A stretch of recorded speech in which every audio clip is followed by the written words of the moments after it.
আসসালামু আলাইকুম রহমতুল্লাহ।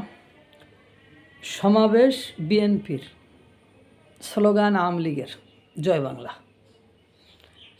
আমি প্রায় একটা কথা বলি, কাউকে ধরে বেঁধে প্রীত আর মেজে ঘষে রূপ, এটা হয় না।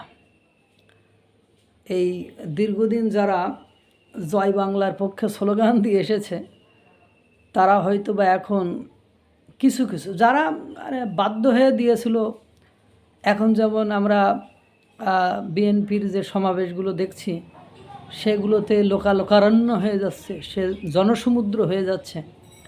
গত বছর ঠিক এই মে ডেতে, অর্থাৎ শ্রমিক দিবসে, আওয়ামী লীগের লোকারণ্য হয়ে গিয়েছিল। অন্য কোনো রাজনৈতিক দলের লোকজন খুব রেয়ার দেখা গিয়েছিল। এবছর আমরা বিএনপির লোকজনকে দেখছি। যারা বাধ্য হয়ে নিরুপায় হয়ে যায়, তাদের হিসাব আলাদা। কিন্তু জোর করে ভয় দেখিয়ে যাদেরকে নেওয়া হয়, তাদের অন্তর থেকে সে আগের মায়া কায়া ছায়া এগুলো যায় না। না যাওয়ার কারণে তারা ভুল করে হলেও তাদের সেই অন্তরের স্লোগানটা দিয়ে ফেলে।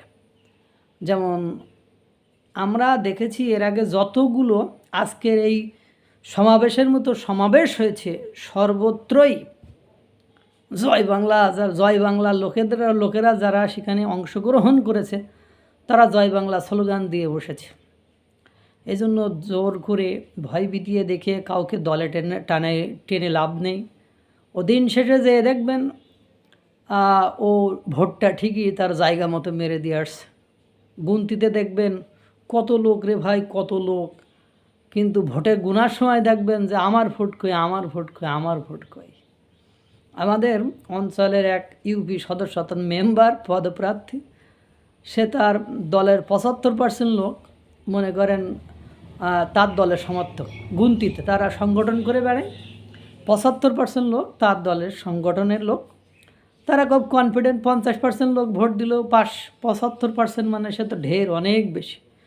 তার সংগঠন থেকে তাকে দাঁড় করিয়ে দিয়েছে যে আপনাকে দাঁড়াতেই হবে, জোর করে দাঁড় করিয়ে দিয়েছে। তারা তো খুশি যে আমরা ভোটে পাশ করে আসব। দিন শেষে যেই দেখা যায় ভোট গণনার সময় সে ফেল করছে, অর্থাৎ সে তার যার সাথে প্রতিদ্বন্দ্বী ছিল তার কাছে সে পরাজিত হয়েছে। কেন পরাজিত হলো?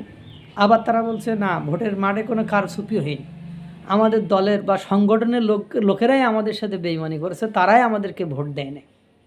এই জন্য যে জোর করে সে আওয়ামী লীগ হোক, যেমন আওয়ামী লীগ আলারা, ছাত্রলীগ আলারা যারা জোর করে ওদের দলে অন্তর্ভুক্ত করেছিল, তারাই এখন ছাত্রলীগের জন্য গোদের উপর বিস্ফোরা হয়ে গেছে। তাদের সেই গোপন নথিভুক্ত, তারাই গোপনে এমন প্লটিং করেছে, এমন চক্রান্ত করেছে, যে চক্রান্তের কারণে আজ তাদের এই পরাজয় বরণ করতে হয়েছে, বা আজ তাদের এই শোচনীয় অবস্থা দেখা যায়। ছাত্রলীগের উপরে যে মার্ডারের বদনাম এসেছে, সেই মার্ডার করেছে যাদেরকে জোর করে ওই দলে ঢুকিয়েছিল, তারাই গুপ্তচর বাহিনী, তারাই ঘটাইছে। কিন্তু এখন রেসপন্সিবিলিটি গোজ টু দেম। সুতরাং জোর করে আমার মনে হয় না রাজনীতিতে যদি আপনি স্বচ্ছতা নিয়ে আসতে চান, আপনি যদি বৈধতা নিয়ে আসতে চান, তাহলে যার মনের মতো সেই রাজনীতি করবে।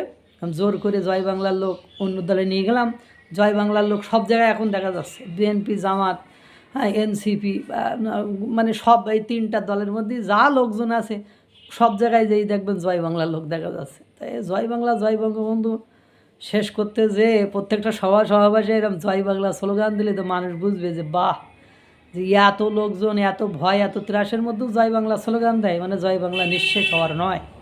আল্লাহ তাআলা সকলকে ভালো রাখুক, সুস্থ রাখুক। আসসালামু আলাইকুম রহমতুল্লাহ।